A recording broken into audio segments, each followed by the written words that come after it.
मीरपुर नाम के शहर में तेजस अपनी पत्नी नीरू के साथ रहता था। पति पत्नी दोनों ही नौकरी करते थे। एक दिन तेजस गांव अपनी माँ के पास फोन करता है। हेलो, प्रणाम माँ। जीते रहो माँ, तुम दादी बनने वाली हो हैं?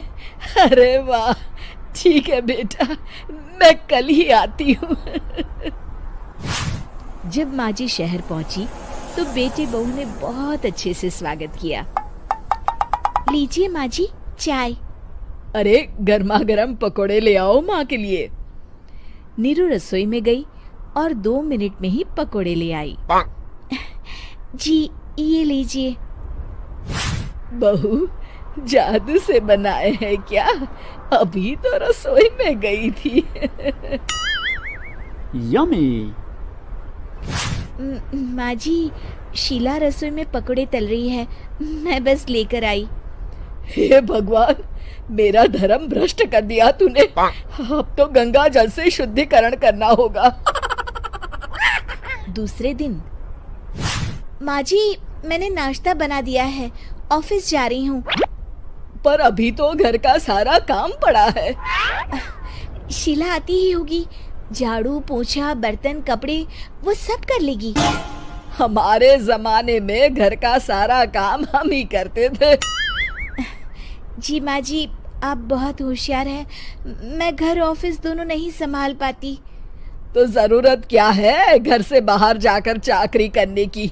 वैसे भी घर का काम खुद करने से घर में बरकत आती है, समझी? पर माँ जी। पर वर कुछ नहीं, इस महीने की पगार मिले फिर ऑफिस बंद है। हाँ।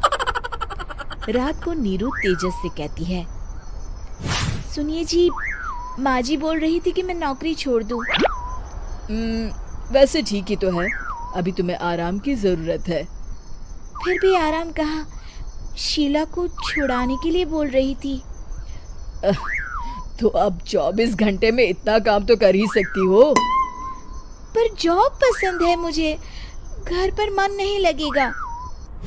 अगले दिन जब दोनों ऑफिस के लिए निकल रहे थे, मेरी तो कोई कीमत ही नहीं है इस घर में।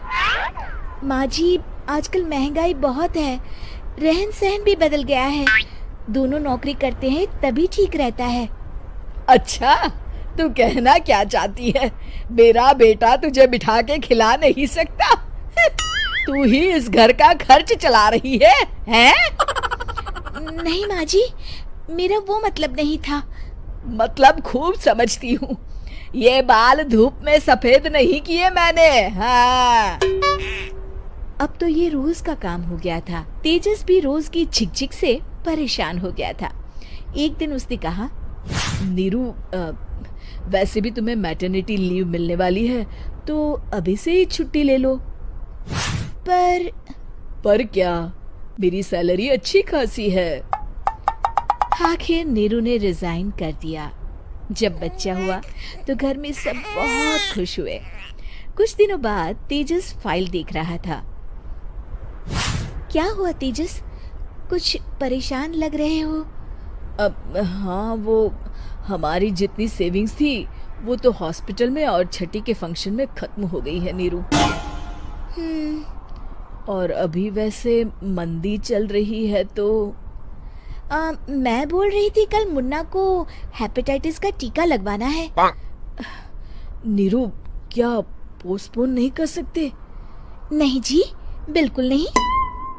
अब तेजस को समझ में आ रहा था कि उससे गलती हुई है। पैसों की कमी का असर घर के माहौल पर भी पड़ रहा था। अगले दिन, बेटा मेरा चश्मा और ये दवाइयाँ ले आना, पर्चा देते हुए माँ जी ने कहा। जी। तेजस, मुन्ना के लिए दूध का डिब्बा और डायपर भी ले आना, और ये किराने के सामान की लिस्ट है, इसे भी लाना है। तेजस गुस्से में लिस्ट मरोड़कर फेंकता है और चिल्लाता है, पैसे क्या पेड़ पर उगते हैं? ये ले आना, वो ले आना।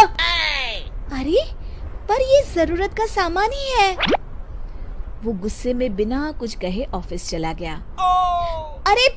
अरे लंच तो ले जाइए। नीरू दौड़कर डिब्बा पकड़ाती है। एक दिन खाना खाने के बाद, नीरू, अब तो मुन्ना कुछ बड़ा हो गया, तो अब तुम वापस ज्वाइन कर लो ना जॉब। पर इस रिसेशन में जॉब मिलना बहुत मुश्किल है। ट्राई तो करो। फिर मुन्ना? माँ जी है ना, और एक फुल टाइम मेड भी लगा लेंगे। पर माँ जी, उन्हें तो पसंद नहीं। तभी माँ जी वहाँ आ जाती है और प्यार से नीरू के सर पर हाथ फेरते हुए बोलती है, अब मेरी समझ में आ गया बहू, पहले के और अब के समय में अंतर है। तुम काम शुरू करो, मुन्ना की जिम्मेदारी मेरी। मेरी प्यारी माँ जी। ये कहकर नीरू उनके गले लग गई। शिक्षा, परिवर्तन संसार का नियम है, हमें भी समय के साथ चलना चाहिए। उम्मीद है कि आपको हमारी ये कहानी पसंद आई होगी। कृपया हमारे चैनल को सब्सक्राइब करें और सभी अपडेट्स के लिए बेल आइकन जरूर क्लिक करें। और हाँ, वीडियो लाइक और शेयर करना मत भूलिएगा। Bye bye.